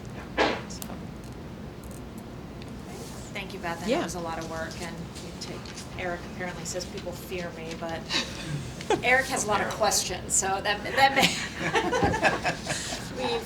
we've worked through it, and I think came to a good product that is very transparent on the processes, what the process is. It's very complicated, and you've gone back, we've asked a lot of questions at this, and you're always on top of it and supporting us to make decisions and be the best board we can be and be the best stewards of taxpayer money, and really make our, I guess, kind of our vision from last year happen with a very complicated process. So thank you for all the work you've done with this whole millage setting and the process last fall and the year before that. And thanks for all the support you always give to us. Oh, yeah, you're very when we welcome. have questions. This complicated matter. Kind of a motion to approve Treasurer's Report 1, 2, and 3, the November 2019 financial reports, paying the bills, and the bond millage setting for 2020. Second. Beth, any other questions or discussions? Beth, please call roll. Mr. Bodie? Aye. Mrs. Brannon? Aye. Mrs. Palmigano? Aye. Mr. Truitt? Aye. Ms. Wassmuth? Aye. All right, committee reports. Core team, Paul? So the core team meetings, their focus have shifted away from architects to construction and construction manager. We are going to have them every other week, and I did invite you two to those every other week meetings. I think they're on Wednesdays at 3:30, but I don't know. It's a conference call. In essence, we are waiting to get the first round of cost estimates back. I did have a preliminary conversation with Doug Addis and Jay Tadina, and their sense was that in their initial findings and initial review, we were on track, and they didn't share much else. That's good news. That is good news. So hopefully it's all, go ahead. What is your anticipated date of knowing more on that? So we have a call next Wednesday, at which time I would believe we'll get a much more detailed account.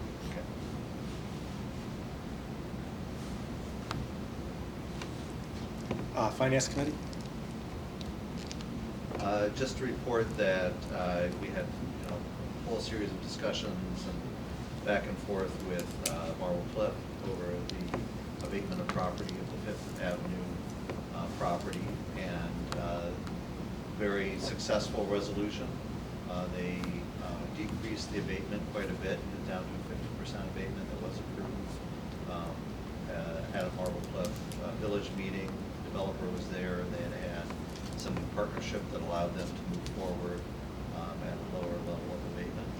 And so, very successful resolution. We don't have to do anything because the 50% is at a level that does not require a school district. Policy? The next PDQ actually just came, and so we will be scheduling a meeting in the coming weeks. And additionally, we are going to add a professional leave form that the administrative team has reviewed that will help us just ensure we're all singing the same song and rowing the same way and that'll be part of the overall board review process. Teaching and learning? No news? Communications? Two things I wanted to mention is that we do have a date for our groundbreaking, which will be January 11th at 11. It will be in the Grandview Heights High School. The second thing I wanted to share just relative to communications is we are in the process of creating a construction phasing poster or flyer handout that will we'll hand it out to students, to staff, and to community, and it will outline, what's happening in phase one, where is it happening, what's the timeline for that, what disruptions will take place, and then phase two, what's happening, where's it happening, what disruptions take, and then phase three. And so we're in the process of working on that. I appreciate that, and I think we mentioned at the last meeting, I don't want to underemphasize how inconvenient construction is going to be. I think we need to own that. Maybe this won't be our case, but a different superintendent who's done several projects said to me lately, think about how hard it was to pass the issue and double it, and there's your construction project headaches. It's going to be inconvenient. I think we've got good plans to keep our core program whole, and then everything else will be difficult. Yep. And that's the Well way it's said. going to be. Wellness for Life, start talking Grandview. Yep, we had a meeting today. Again, it's just rich and rife with amazing things that are happening in our district. We had a very successful, the Not Our Kids, Not in Grandview session at the library. There was over 100 people attended, and standing room only. It was really successful. They've had a survey, and they've gotten a strong response from parents that went, and things that were effective, and what kind of things to do in the future. So that was really, really good. They're talking with they had a meeting also today with the district about how best to communicate this type of thing to kids and integrate it into the curriculum and make it be more, not just like one big assembly and done, just, inviting in special speakers and things. There's a vaping awareness program going on with it has to do with the Tobacco 21 law and statewide messaging, so we're working with the city. And like Tessa Carroll's on the health board, and she's getting more involved in that too. So that's really going on. Just so many good things. Like it's like jam-packed for over an hour of really excellent things that are going on. But so very thankful. Go into the foundation. Nothing new on that. Just continue to work on the gala right now. They're thinking about doing they are planning on a event in January to thank donors. So. OSBA legislative. Report. The city of Grandview Heights. I know we're not the liaison, but Eric and I have been having some meetings and discussions, and we'll continue with Mayor-elect, I guess, Kearns in the upcoming weeks about what the process would look like on a decision whether Fairview would ultimately open or not. I think this board sees that as a city's decision, but wants to work in partnership throughout whatever that process is. But if you have anything. I don't have anything additional. I was invited, Oh, yes. Monday. yeah, Monday at Me too. 6:15, and I will be in attendance, but, And I will too. and I'm sorry, I cannot remember. The P&A committee. What is her name? Plan and administration. Melanie. Melanie. Thank you, invited Mel. us. So Melanie, in essence, she wants me to come and talk about the loosely and informally the construction documents and why it is that they need to allow us to take over or have the Fairview turnaround.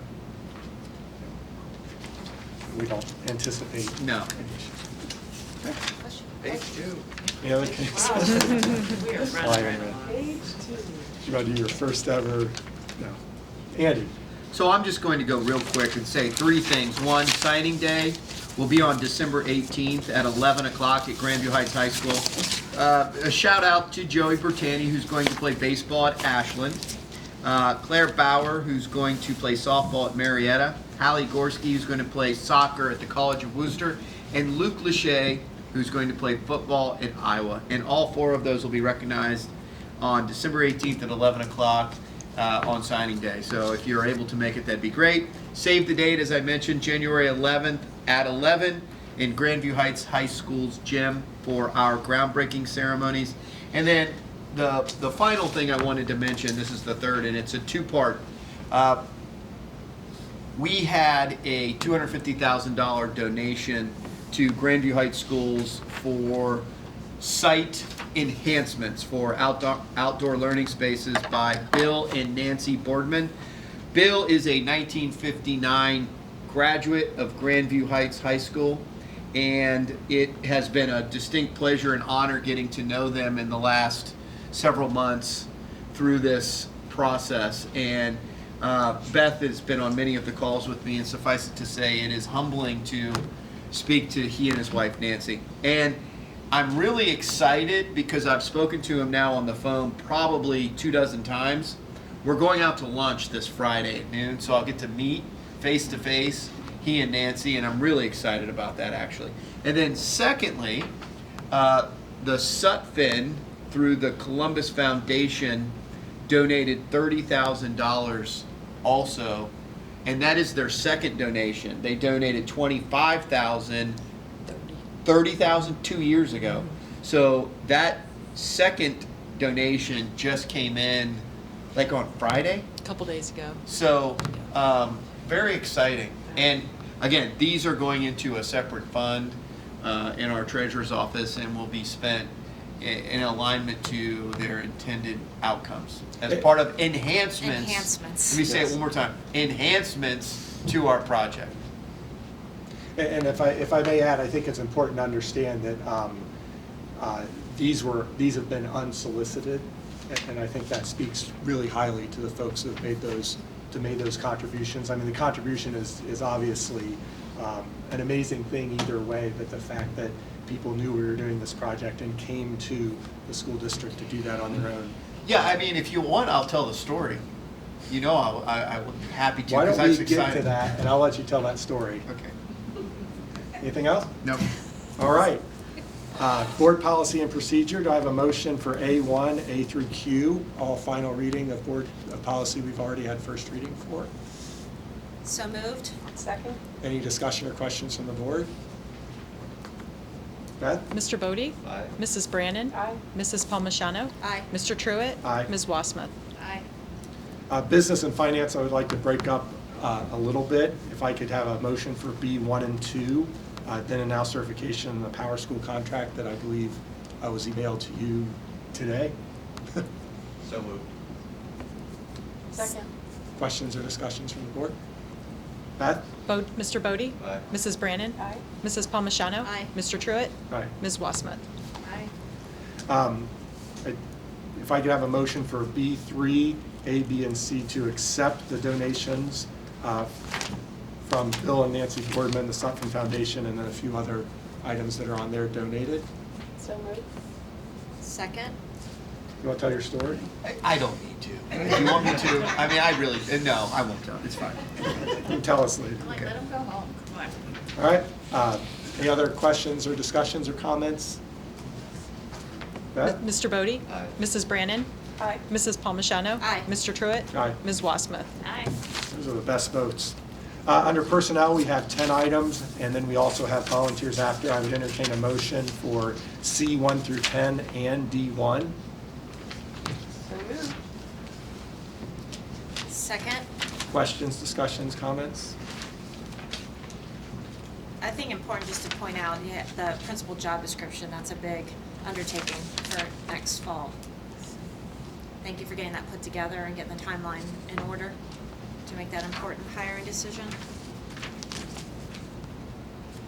Beth, call the roll. Mr. Bodie? Aye. Mrs. Brannon? Aye. Mrs. Palmigano? Aye. Mr. Truitt? Aye. Ms. Wassmuth? Aye. All right, under other, we have 2 items. One, does anybody make a motion for a President Pro Tem, which is just for the organizational meeting? I move that we vote to approve Jesse Truitt as President Pro Tem for the organizational meeting in January. Second? Didn't think there was going to be a second. Discussion.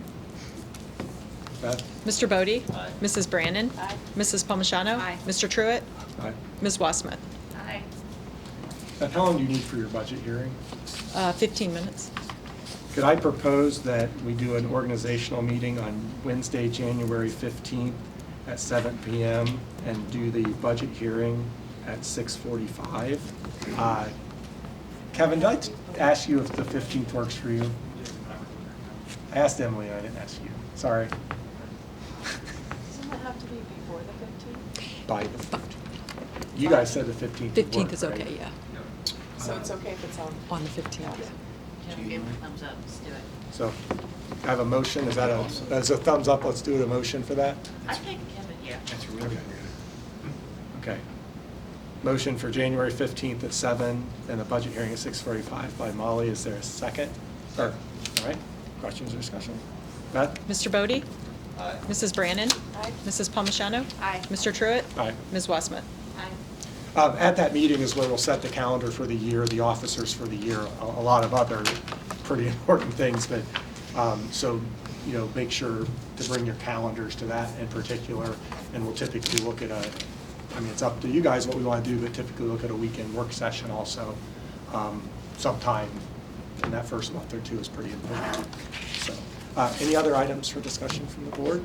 Can we turn the heat on for the next meeting? It's freezing. We lose so much money. It's a little chilly, it I'm is. just throwing it out there, or do I need a space heater? I don't care. Just No let me need know. for executive session. If it's I okay. do. Oh, Let me, go, can I say please. something? I want to thank everyone for the really kind words tonight, and there's a quote I want to share from Theodore Roosevelt. Far and away the best prize that life has to offer is the chance to work hard at work worth doing. It's something he said in Labor Day of 1903, and I'm really proud to have been able to serve and both for just the work itself to serve this district and this community, and then the other reason is the team that we build and the relationships. It's been an amazing experience, and with mixed emotions, giving it up for the time being, but thank you all so much for the warm reception and the support and the collaboration and all the amazing things we did in the district, and most importantly for your friendship. Thank you.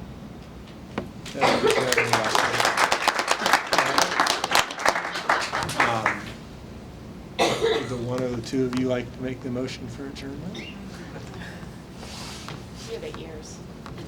I motion to adjourn. I'll second. Questions or discussion? All in favor? Aye.